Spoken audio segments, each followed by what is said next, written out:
Hello everyone, my name is Kate Marshall. The name of my channel is called Inked Paper Art. Today is day 101 of 365 days of junk journal ideas. We are going to make a topper for my botanical junk journal.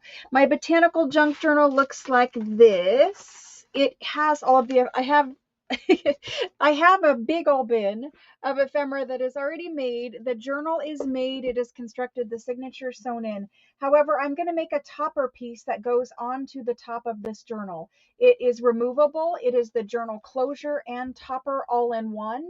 So if you want to see how we make that, this video is for you. I'm going to be using one of these bingo card digitals that is listed in my Etsy shop. You get two of the large, these are from France, these are large French bingo cards or lottery cards. And so that's what I'm using to make the junk journal topper out of. This is the base. So what you're going to want to do is, whether you use this digital or some other digital, or you use an actual bingo card, whatever you want to do for that. But the digital for these two cards is listed in my Etsy shop, and there's a bunch of other bingo cards included in that. Anyway, the bingo cards, you're going to take them, print them. If you're using original, whatever, just glue it down to something that is extremely thick and sturdy. I have a piece of about 320 GSM, very heavyweight cardstock. It is actually watercolor card. It is my preference to use watercolor card. But anyway, something very sturdy. So take whatever you print, and I printed this on cardstock as well, and I'm going to cut out my bingo cards, and I'm going to glue them to my piece of watercolor cardstock that is 320. So basically I'm trying to make this topper as thick and as sturdy as I can. So I've already done that on these two. I cut them out. I glued them to my watercolor cardstock. Now I'm going to cut them out of here, and then I'm going to ink them up, and then we're going to layer them. You'll notice that in the digital there is a couple of different cards, and the cards are different colors. And I did that deliberately because sometimes you want one darker shade and one lighter shade, etc. You don't want, if you're making two journals, maybe you don't want them exact. And so you're going to have to print them and then glue them to something to make them sturdy. This is going to be a closure, a topper, and a pocket, if you want it to be a pocket, on the front of your journal. So we're going to decorate up the front of that collage journal cover very simply and easily with this topper method. So I'm going to show you from start to finish how to make this topper. I'm going to do some pausing and some editing here and there just so that we don't eat up so much time. I took an extra little nib out of that, so now I've got to even it out. Okay, so anyway, you're going to end up with something that looks like this. It's very thick on the back. It's watercolor card. I'm going to ink around this. I'm going to cut out the other one, ink around both of them, and I'll be right back. You're going to end up with something that looks like this, where they are completely cut out, they're glued to their cardstock, they're inked around the edge. And honestly, if I had the originals right here in front of me, you would be hard pressed to tell the difference between the original and these digitals.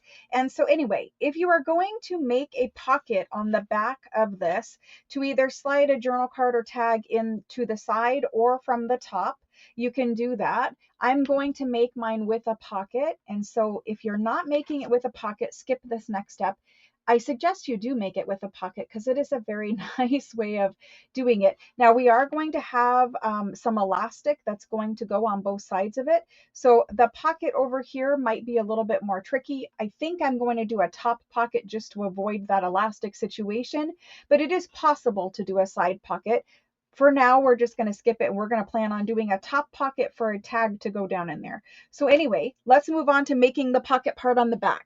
So right now you have watercolor cardstock on the back. You're going to take the watercolor cardstock, set them to the side over there. We're going to cut out some pieces, some panels to put on the back to make that long pocket.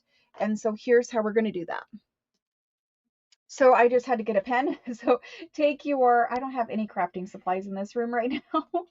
Take your bingo card, flip it over, line it up. I'm using some coffee dyed cardstock. You don't have to use coffee dyed cardstock. I just like to use it because then my back is also journaling space. So I've kind of marked where I need to cut for this guy. You can trace the whole entire thing if you want. And I'm just going to mark A on this and A on that. And then this is the B one. And so we'll just, I want them to match, which is why I'm labeling them. Maybe my cutting was just slightly off, here or there. So we're just gonna label them and make sure that each one fits. And so here's this guy, and he's marked. Okay, so then you're going to cut out your back panels. You guys probably don't need to watch me do it, but I'm going to speed this video up and we can come back with the panels cut out. Okay, so I've got my pieces of copy dyed cardstock cut out. Here's my bingo card. Now, to make the pocket on the back, you can just take your art glitter glue and glue around 3 sides and put this on. You could do a little thumb hole notch up here. You could cut this straight across and then do a thumb hole notch so that the pocket is actually a little lower than that. I think for me, I'm just going to do a little thumb hole notch out of this, assuming I have a thumb hole punch in here, which I don't. Hang on a second. Okie doke, thumb hole punch.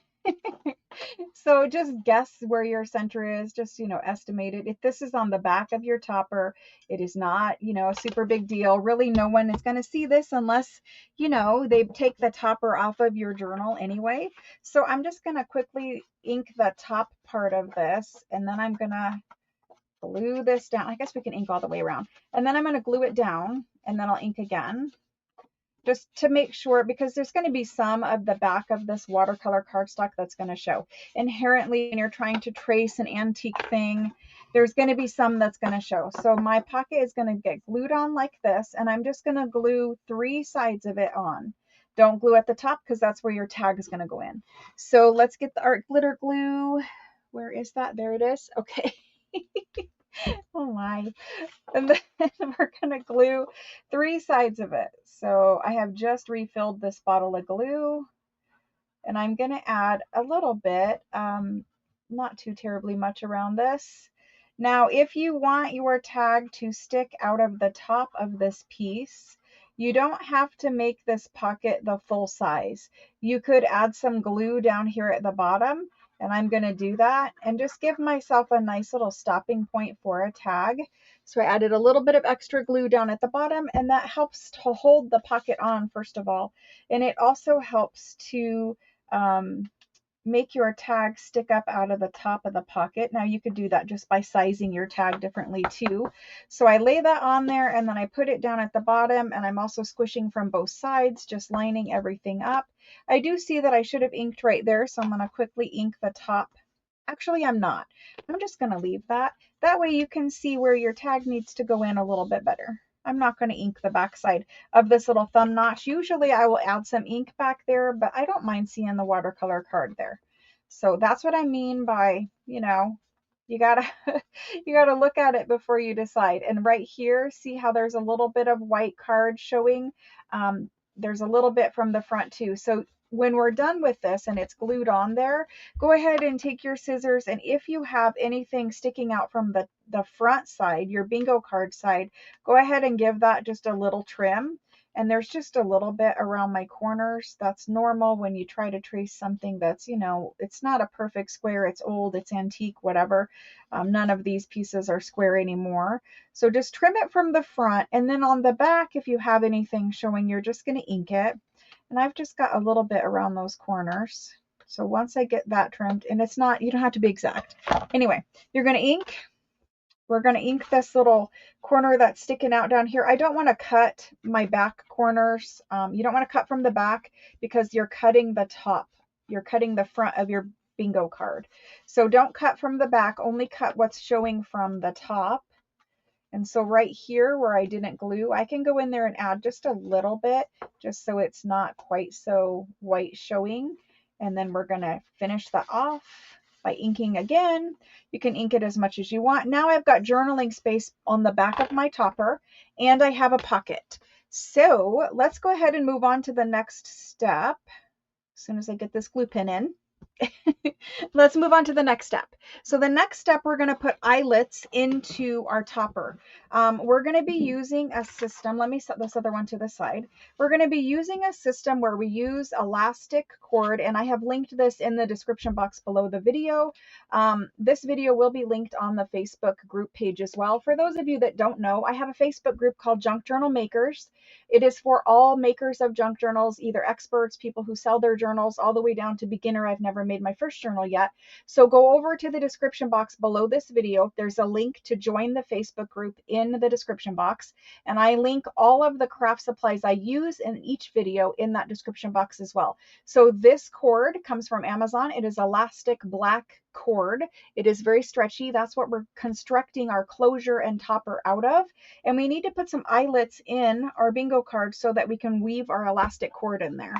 So first things first is we're going to get out the Crop-o-Dile and we're going to put some eyelets into this guy. So I want my eyelets to be in the same exact place.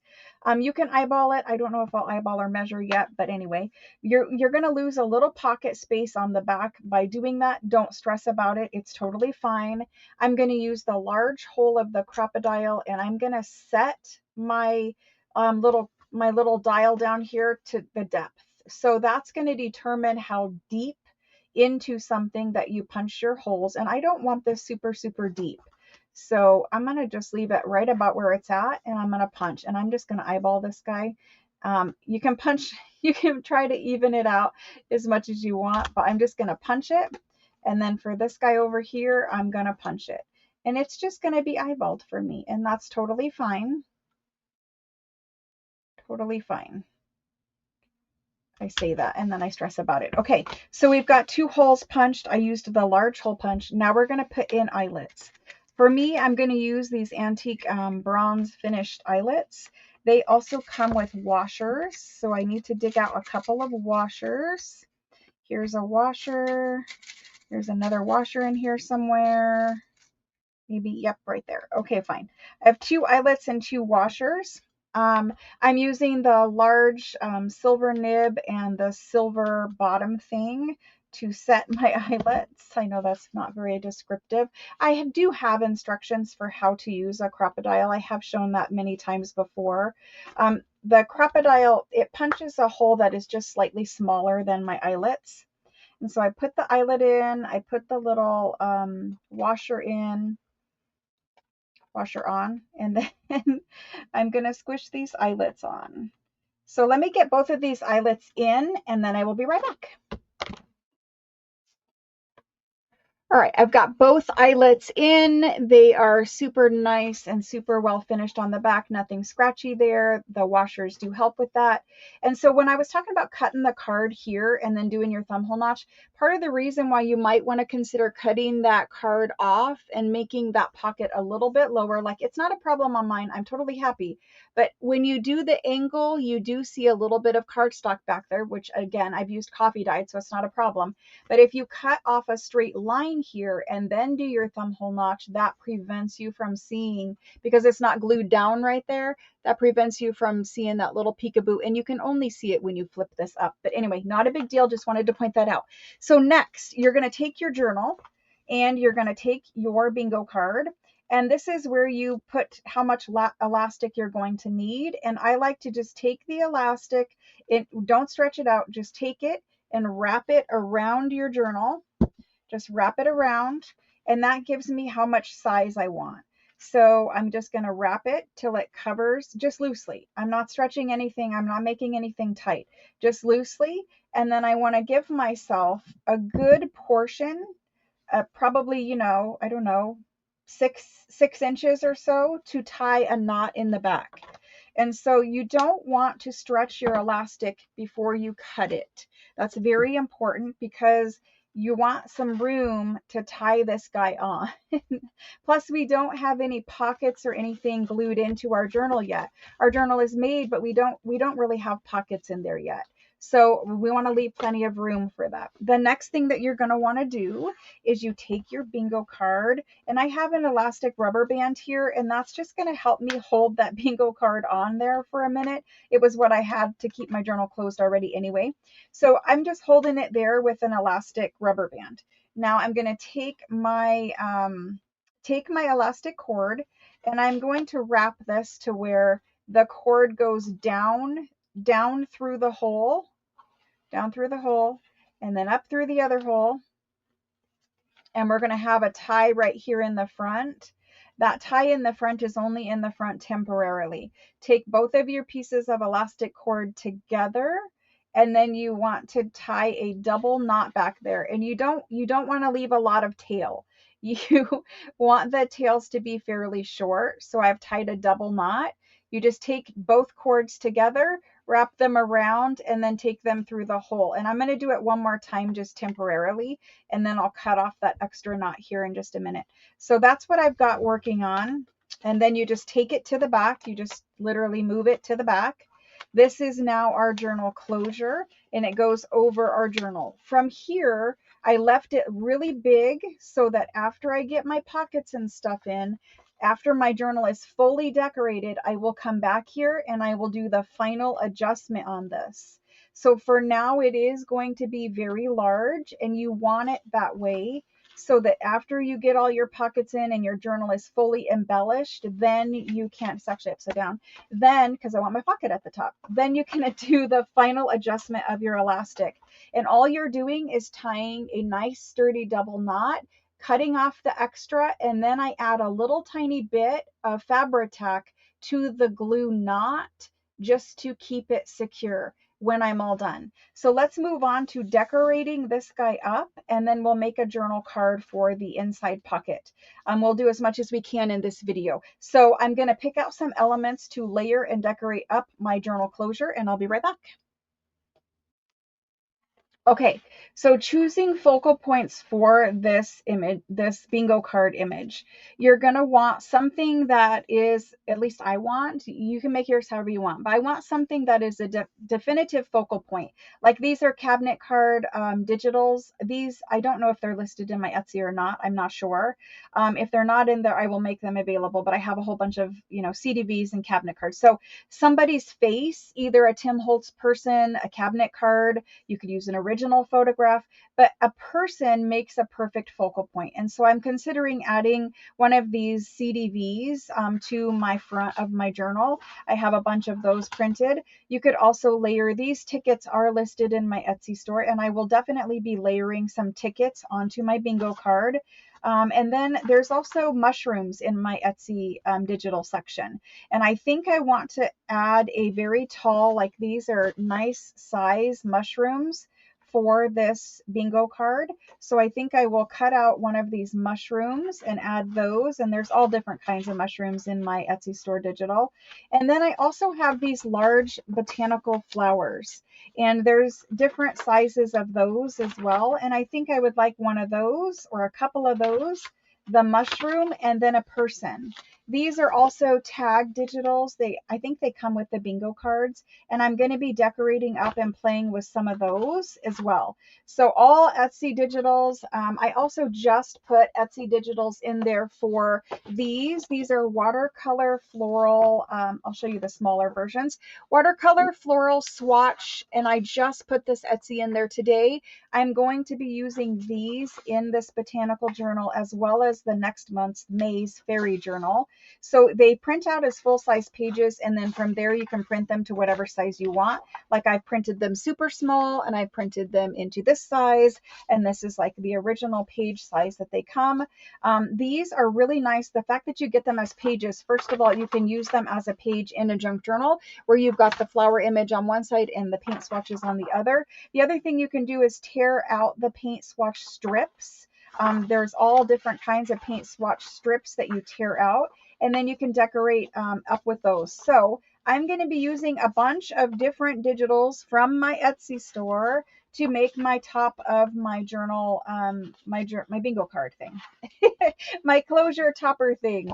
So anyway, that's what I'm going to use to decorate it with. I'm going to do the decorating of this live tonight in the live craft with me class where we finish off this botanical journal. So I will save the decorating of this because we did the construction of it. I will save the decorating of it for tonight's class. That class comes on in about 2.5 hours here on my channel. So go ahead and get your topper constructed. Leave your elastic very large. I know it's going to seem weird, but leave your elastic very large until you have your journal completely fully decorated on the inside. If you already have your journal done, then go ahead and size your elastic to the right size. And again, I will go over some of this, not as much in detail, but some of this kind of construction part tonight. And then we'll decorate it together. But I already kind of told you I'm going to put some flowers, a mushroom, and a person. Either one of the cabinet cards or a Tim Holtz person. I might make a Tim Holtz person into a fairy and then put it on. It depends. But I will see you guys again tonight. And tomorrow we will have another digital, not another digital, another, oh my gosh, I can't even talk right now. Another video tomorrow where I will be making some tags for this journal. So anyway, thanks so much for joining for the closure part of it. And I will see you guys again soon. Bye guys.